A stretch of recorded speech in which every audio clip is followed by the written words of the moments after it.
Okay, we're here at NAB 2019 Las Vegas Convention Center. We're here at the Sigma booth, and we're talking to Jared, spokesperson for Sigma, about the fabulous Cine lenses and to see what's new, what's hot. Jared, can you fill us in on what's new and exciting in Sigma?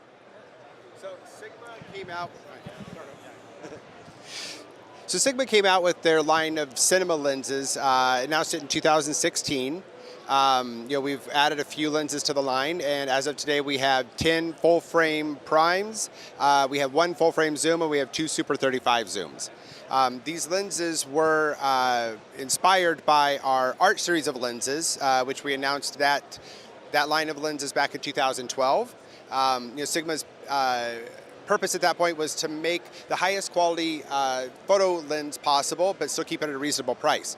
We found that so many filmmakers were taking these and using them both in cine and video, but also having them modified into cine housings to use with follow focus, and they wanted the longer throw for zoom, for focus, be able to smoothly move the iris themselves.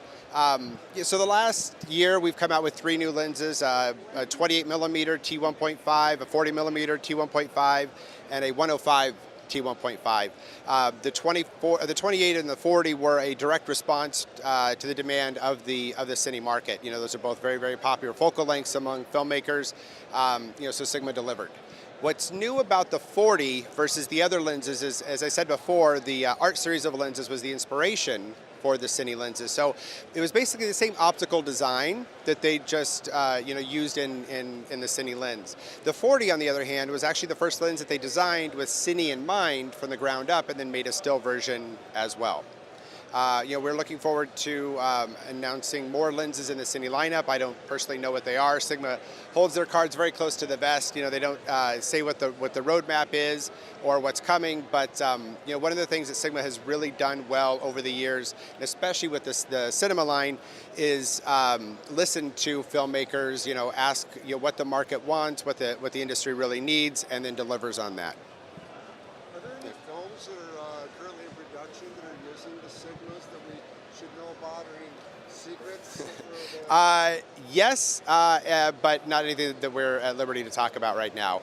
And it's funny, a lot of them we didn't even know about prior to them starting production, but we've heard from other rental houses in Hollywood, big productions that have just wrapped or are in the middle of production, but obviously it's not anything that we're at liberty to discuss now, but I'm sure if you ask around in Hollywood, you could find out kind of easily. What's the basic price of these lenses? So they range between $3,500 and $5,000, which, a few things with that. One, immediately as soon as these hit the market and people were familiar with the quality that the Sigma was producing, a lot of owner-operators, started buying these up. They could get a multi-prime lens kit or 2 zoom kits for, a fraction of what you could get from another manufacturer at a much, much, much higher price. But what's interesting though is, as the longer that the lenses have been on the market, the more people are hearing about it, the more they're seeing them, and that's why we're starting to see more and more rental houses carrying them, why we're seeing larger productions using them. I think at first they dismissed them because of the price point, but especially with our wide-angle fast primes, we've had DPs come to rental houses asking to see basically everything on the market that is a full-frame wide-angle lens. Once they see the Sigmas and they're so impressed by the clarity, the little chromatic aberration, distortion-free, they want to see the whole line. And then once they test them out, they are pleasantly surprised. How many lenses in total now for the Cine line?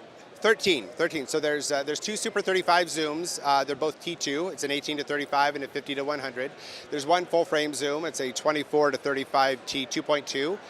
Then we have 10 primes ranging from 14 all the way up to 135.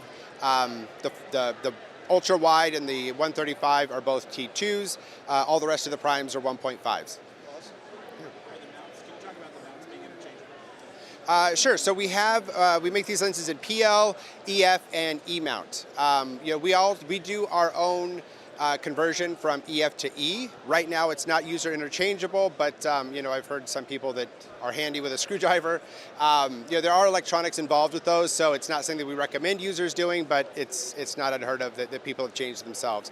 Obviously, authorized service centers. We have our own location in Burbank now, but we also have a few authorized service centers that are able to do those mount conversions. But currently, we are not actually doing a conversion from PL to any other mount, but there are some other companies around that do offer a conversion kit, where they can either sell you the kit to go from PL to EF, or they can do it themselves at no extra installation charge. Awesome. Now, were they 8K when they first came out? Yes. These lenses can resolve 8K. Yeah, and actually, what I've heard is even farther than that. Yeah. Awesome. Pretty amazing. Well, thank you so much. Thank you. And, we look forward to buying some of your lenses and renting them out. Camera ready. Thank you. It's been a pleasure.